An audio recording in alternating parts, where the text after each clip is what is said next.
आषाढ महिना लागला की आपल्याकडे घरोघरी अशा गोड कापण्या केल्या जातात। थोड्या थोड्या कापण्या बनवून तळण्यापेक्षा एकाच वेळी जरी भरपूर अशा कापण्या केल्या तरी सुद्धा ते एकमेकांना चिकटत नाही। त्यासाठी पिठाचं योग्य प्रमाण घेणं आणि ते व्यवस्थित मळणं फार गरजेचं आहे। तेलात तळून सुद्धा अजिबात तेलकट न दिसणाऱ्या आणि बरेच दिवस खुसखुशीत राहणाऱ्या अशा या कापण्या बनवण्यासाठी एक खास साहित्य आपण वापरलं आहे। गोडाच्या कापण्या पहिल्याच प्रयत्नात अगदी योग्य व्हाव्या यासाठी सर्व साहित्य एकाच वाटीने मोजून घ्यायचं।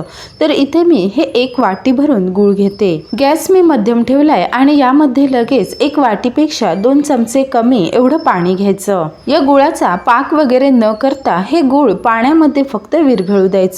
गॅस कमी किंवा मध्यम जरी ठेवला तरीही चालेल। पाण्याला अजून उकळी पण आली नाही, पण गूळ मात्र अगदी बारीक चिरलं होतं, त्यामुळे बघा अगदी 2 ते 3 मिनिटातच पूर्णपणे वितळून गेलंय। आता हे बाजूला काढायचं आणि पूर्णपणे थंड होऊ द्यायचं। हे गूळ पाणी थंड होतं तोपर्यंत आपण असं पीठ घेऊ। तर त्यासाठी बघा ज्या वाटीने मी गूळ घेतलं होतं त्याच वाटीने 2 वाट्या भरून हे गव्हाचं पीठ घेतलं आणि वाटीने पीठ घेताना मात्र ते व्यवस्थित गच्च भरून घ्यायचं। सोबतच चवीप्रमाणे मीठ घालू। कापण्यांना छान फ्लेवर यावा यासाठी काही जणांकडे यामध्ये वेलची पावडर घालतात किंवा सुंठ सुद्धा घालतात। तर नेहमी वेलची सुंठ वगैरे घालण्यापेक्षा यावेळी मी यामध्ये जायफळ पावडर घातली। तर एखादं जायफळ थोडंसं असं किसून यामध्ये घालायचा। गुळासोबत जायफळचा फ्लेवर खूप छान लागतो। कापण्या बरेच दिवस जरी राहिल्या तरीही त्या छानपैकी खुसखुशीत राहाव्या यासाठी या पिठामध्ये मोहन घालणं फार गरजेचं आहे। तर आपण तेलाचं मोहन घालू शकता किंवा मग असं तुपाचं सुद्धा घालू शकता। तर या चमच्याने 3 चमचे तूप इथे मी गरम केलं। अगदीच कडकडीत गरम करायची गरज नाही, हलकसं गरम झालं की मग हे तूप या पिठामध्ये घालायचं। तूप गरम आहे त्यामुळे लगेच हाताने न मिसळता सुरुवातीला असं चमच्याने मिसळायचं आणि नंतर मात्र हाताने हे तूप पूर्ण पिठाला व्यवस्थित चोळायचं। या पिठाच्या प्रत्येक कणाला असं हे तूप लागलं पाहिजे। हे सगळं व्यवस्थित असं मिसळलं की मग मात्र हाताने याची अशी मूठ वळायची। तर हे बघा अगदी सहज याची मूठ वळते, याचाच अर्थ आपलं मोहन अगदी योग्य होतं। तर नेहमीच्या कापण्यांसाठी शक्यतो आपण एवढंच असं पीठ वापरतो, पण आज मात्र एक खास पदार्थ मी घातलाय, तो म्हणजे 2 चमचे यामध्ये रवा घालायचा। रवा वापरल्यामुळे चवीला तर छान होतातच आणि सोबतच वरची बाजू सुद्धा मस्त अशी कुरकुरीत राहते। सोबतच 2 चमचे बेसन घातलं म्हणजे या कापण्या चवीलाही खमंग होतात। सर्व बघा एकसारखं असं मिसळायचं आणि नंतर यामध्ये आपण गूळ पाणी घालणार आहोत। तर हे गूळ पाणी असं पूर्णपणे थंड झालं की मगच यामध्ये घालायचं। इथे आवर्जून लक्षात ठेवायची बाब म्हणजे हे गूळ पाणी पूर्णपणे थंड झालं की मगच यामध्ये घालायचं। बऱ्याच वेळी काय होतं, घाई गडबडीमध्ये आपण जर कोमट किंवा मग गरम गूळ पाणी वापरलं तर मात्र हे मिश्रण पातळ होतं आणि नंतर आपल्याला यामध्ये जास्तीचं पीठ मिसळावं लागतं आणि त्याचा परिणाम असा होतो की आपल्या कापण्या पाहिजे तेवढ्या गोड लागत नाहीत। आता थोडं थोडं करून हे सर्व गूळ पाणी या पिठामध्ये घातलं। पिठाचा अंदाज घ्यायचा, थोडंसं पातळ वाटत असेल तर यामध्ये अजून 2-3 चमचे गव्हाचं पीठ आपण वापरू शकता। पण ही कणिक मळताना मात्र सैल मळायची नाही, घट्टसर किंवा मग नेहमी आपण चपातीसाठी जशी कणिक मळतो त्यापेक्षा थोडीशी घट्ट ही कणिक मळायची। आता यावर झाकण ठेवून साधारण 10 मिनिटे तरी बाजूला ठेवायचं। या पिठामध्ये वरून खसखस किंवा मग असे पांढरे तीळ घालायचे, म्हणजे दिसायला कापण्या खूप छान दिसतात। 7-8 मिनिटांनंतर वरचं झाकण काढल्यावर पुन्हा 1-2 वेळा हे पीठ मळायचं। पीठ छान असं मळलं गेलं की नंतर याचा छोटासा गोळा घ्यायचा आणि याची पोळी लाटायची।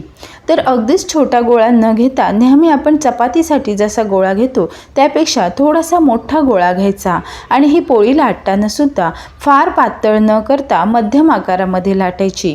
जर पोळी अगदीच पातळ केली तर मात्र कापण्या अगदीच अशा कुरकुरी होतात। त्यापेक्षा छान खुसखुशीत हव्या असतील किंवा मग आतून सुद्धा छान अशा खमंग हव्या असतील तर मात्र मध्यम आकारामध्ये पोळी लाटायची। मध्यम आकारामध्ये अशी पोळी लाटून झाली की मग चाकूने किंवा अशा कापणीने त्याचे काप करायचे। चौकोनी किंवा डायमंड शेपमध्ये सुद्धा आपल्याला जसं आवडेल त्या पद्धतीने याचे काप करायचे। बरं, थोडे थोडे काप करून ते तळण्यापेक्षा एका वेळी या सर्व पिठाच्या जरी कापण्या बनवून ठेवल्या आणि त्या नंतर तळायला घेतल्या तरीही चालेल। पीठ व्यवस्थित मळलं होतं, फार चिकट वगैरे नाही, त्यामुळे या कापण्या जरासुद्धा एकमेकांना चिकटत नाहीत। या पिठामध्ये आपण गूळ वापरला आहे आणि गूळ तेलामध्ये लगेच जळतं, तर त्यासाठी या कापण्या व्यवस्थित तळणं फार गरजेचं आहे। तर त्यासाठी गॅस मध्यम ठेवून तेल गरम करायचं आणि नंतर मात्र गॅस वाढवायचा वगैरे नाही, मध्यमच ठेवायचा आणि यामध्ये या कापण्या घालायच्या। कापण्या तळताना सुद्धा गॅस जर कमी केला तर मात्र या कापण्या तेलकट होण्याची शक्यता असते, किंवा मग गॅस मोठा करून या कापण्या जर तळल्या तर मात्र त्यांचा रंग लगेच बदलतो, वरून त्या कुरकुरीत जाणवतात पण आतून मात्र कच्च्या राहतात। सुरुवातीचे दिवस छान अशा कुरकुरीत वाटतात आणि नंतर मात्र त्या मऊ पडतात, त्यामुळेच तर गॅस मध्यम ठेवून या कापण्या तळायच्या। बरं, कापण्यांचा हलकासा असा रंग बदलला की नंतर मात्र सतत परतत या तळायच्या, म्हणजे सर्व कापण्या एकसारख्या रंगावरच तळतात। फार पातळ न करता मध्यम जाडीच्या असल्यामुळे एवढ्या या कापण्या तळण्यासाठी साधारण 2-2.5 मिनिटे सहज लागतात। या कापण्या तळून झाल्यावर बघा, यावर अजिबात तेल दिसत नाही, छान अशा कुरकुरीत झालेल्या आहेत। तर याच पद्धतीने अजून एक बॅच मी तळून घेतली आणि ही पोळी लाटताना मात्र वर असे पांढरे तीळ लावलेले, म्हणजे दिसायलाही फार सुरेख दिसतात। यामध्ये मी रवा घातलाय, त्यामुळे या कापण्यांची वरची बाजू मस्त अशी कुरकुरीत राहते आणि सोबतच बेसन घातले, त्यामुळे चवीलाही छान अशा खमंग होतात। तर या कापण्या आपण नेहमी चहासोबत किंवा मग टिफिनला सुद्धा देऊ शकतो। कधी प्रवासात जायचं असेल तर त्यावेळी सुद्धा गव्हाचे पीठ आणि गूळ वापरून केलेल्या या पौष्टिक कापण्या आपण नेऊ शकता। तर आषाढ महिन्यात घरोघरी केल्या जाणाऱ्या या कापण्या तुम्हाला कशा वाटल्या मला कमेंट करून कळवा। रेसिपी आवडली असेल तर व्हिडिओला लाईक करा आणि अशाच छान छान रेसिपी पाहण्यासाठी चॅनलला सबस्क्राईब करा आणि बाजूचे बेल आयकॉन दाबा।